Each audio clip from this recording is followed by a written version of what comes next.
سورہ حج کی آیت نمبر 34، سورہ حج کا 5واں رکوع اور 17ویں پارے کا 12واں رکوع۔ اللہ رب العالمین نے ارشاد فرمایا وَلِكُلِّ أُمَّةٍ جَعَلْنَا مَنْسَكًا لِيَذْكُرُوا اسْمَ اللَّهِ، وَلِكُلِّ أُمَّةٍ اور ہر امت کے لیے،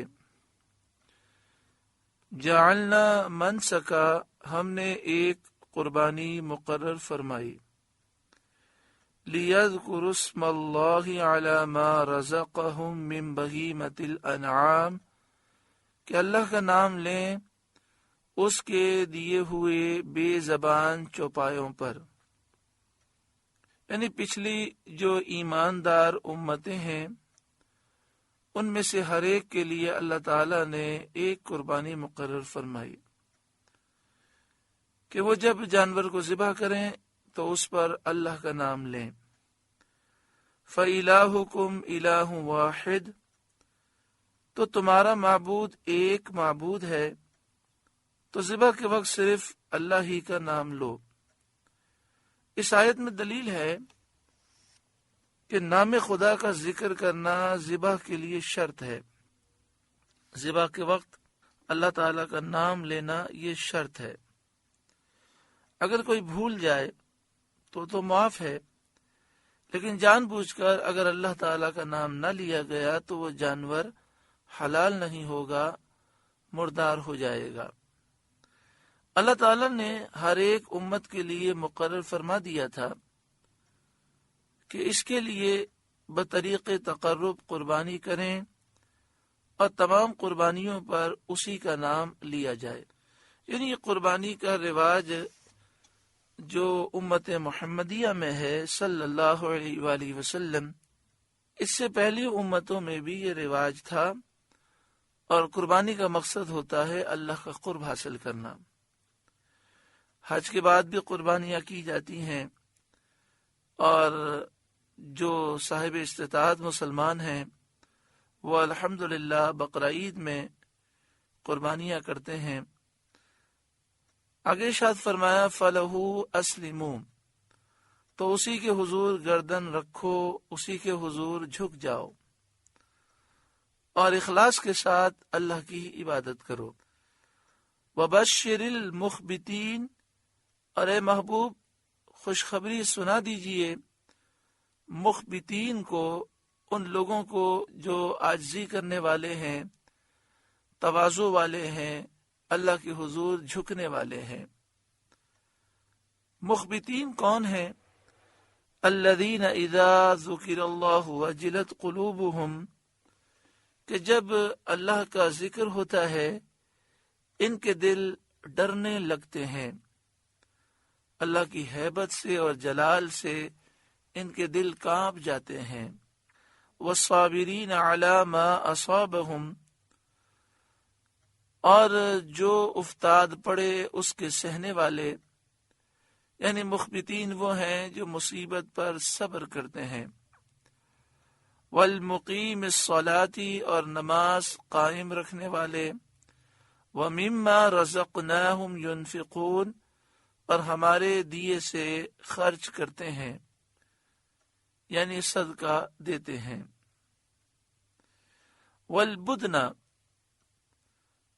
اور قربانی کے ڈیل دار جانور، اونٹ، گائے۔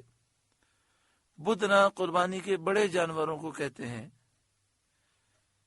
ویسے عام طور پر بدنا اونٹ کو کہا جاتا ہے، اور بدنا گائے کو بھی کہا جاتا ہے۔ جیسے مثال کے طور پر اگر کوئی احرام میں غلطی کرے اور اس سے کہا جائے کہ ایک دم لازم ہو گیا تو ایک بکری کرنی ہوتی ہے، اور جب کہا جائے کہ ایک بدنہ لازم ہو گیا تو اونٹ ذبح کر دے یا گائے ذبح کر دے۔ والبدنا اور قربانی کے ڈیلدار جانور اونٹ اور گائے۔ جعلناها لکم من شعائر اللہ ہم نے تمہارے لیے اللہ کی نشانیوں میں سے کیے، کہ یہ اللہ کی نشانیاں ہیں، اللہ کی رضا کے لیے انہیں ذبح کیا جاتا ہے، نحر کیا جاتا ہے۔ لکم فیہا خیر تمہارے لیے ان میں بھلائی ہے، دنیا میں نفع ہے اور آخرت میں اجر و ثواب ہے۔ فاذکروا اسم اللہ علیہا صواف، تو ان پر اللہ کا نام لو، ایک پاؤں بندھے 3 پاؤں سے کھڑے، یعنی جب انہیں ذبح کرنے لگو تو اللہ کا نام لو۔ یہاں پر جو ذکر ہے یہ اونٹ کا ذکر ہے۔ اونٹ کو نہر کیا جاتا ہے، تو جب اونٹ کو نہر کرو تو اللہ کا نام لو۔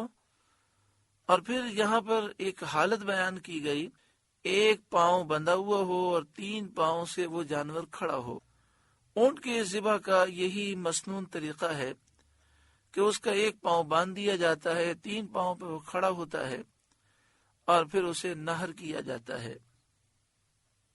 فَإِذَا وَجَبَتْ جُنُوبُهَا، پھر جب ان کی کروٹیں گر جائیں، یعنی ذبح کے بعد وہ زمین پر گر جائیں، ان کے پہلو زمین پر گریں اور ان کی حرکت ساکن ہو جائے، فَكُلُوا مِنْهَا، تو ان میں سے خود کھاؤ۔ یہ کھانا کوئی ضروری نہیں ہے، اگر تم چاہو تو کھاؤ۔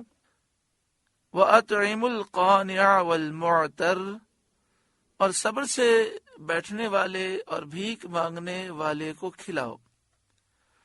قانع اس غریب کو کہتے ہیں جو سوال نہیں کرتا، اور معتر اس غریب کو کہتے ہیں جو اپنی حاجت کو بیان کرتا ہے۔ تو جو حج کی قربانیاں ہیں اور جو عام بقرعید کی قربانی ہے وہ خود بھی کھا سکتے ہیں، رشتہ داروں کو کھلائیں، غریبوں کو کھلائیں۔ کذالک سخرناہا لکم، ہم نے یوں ہی ان کو تمہارے قابو میں دے دیا، لعلکم تشکرون، کہ تم احسان مانو۔ لن ینال اللہ لحومها ولا دماؤها، اللہ کو ہرگز نہ ان کے گوشت پہنچتے ہیں نہ ان کے خون۔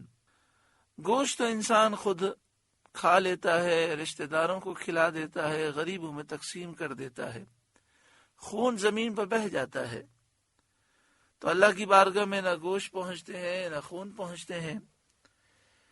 وَلَٰكِن يَنَالُهُ التَّقْوَىٰ مِنْكُمْ، ہاں تمہاری پرہیزگاری اس تک باریاب ہوتی ہے، تمہارا تقوی اللہ کے حضور پہنچتا ہے۔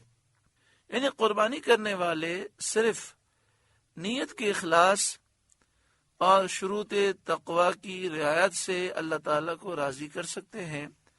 جب قربانی کریں تو اخلاص ہونا ضروری ہے، تقوی ہونا ضروری ہے۔ جب یہ چیزیں ہیں تو اللہ تعالیٰ قربانی قبول فرمائے گا اور اجر و ثواب عطا فرمائے گا۔ اس آیت کا شان نزول یہ ہے کہ زمانے جاہلیت کے کفار اپنی قربانیوں کے خون سے کعبہ معظمہ کی دیواروں کو آلودہ کرتے تھے اور اس کو سبب تقرب جانتے تھے۔ اس پر یہ آیت کریمہ نازل ہوئی، یعنی زمانے جاہلیت کے کفار قربانی کر کے خون خانہ کعبہ کی دیواروں پہ لگاتے اور سمجھتے کہ یہ تقرب ہے، یہ کوئی نیکی ہے۔ تو اس کا رد فرمایا گیا اور فرمایا اے مسلمانوں، تم ہرگز سے ایسا معاملہ نہ کرنا۔ کذالک سخرھا لکم، یوں ہی ان جانوروں کو تمہارے قابو میں کر دیا، لتکبروا اللہ علی ما ھداکم، تاکہ تم اللہ کی بڑائی بیان کرو اس پر کہ تم کو اللہ نے ہدایت دی۔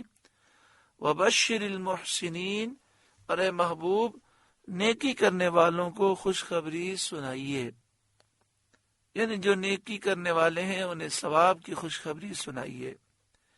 ان اللہ یدافع عن الذین آمنوا، بے شک اللہ بلائیں ٹالتا ہے مسلمانوں کی اور اللہ تعالیٰ مسلمانوں کی مدد فرماتا ہے۔ ان اللہ لا يحب كل خوان کفور، بے شک اللہ دوست نہیں رکھتا ہر بڑے دغاباز ناشکرے کو۔ یعنی اللہ تبارک و تعالی کافروں کو پسند نہیں فرماتا کہ جو بڑے دغاباز ہیں، ناشکرے ہیں، جو اللہ اور اس کے رسول کی خیانت اور اللہ کی نعمتوں کی ناشکری کرتے ہیں۔ سورہ حج کا 5واں رکوع مکمل ہوا۔ اللہ رب العالمین اس رکوع کے نور سے ہمارے قلوب کو روشن فرمائے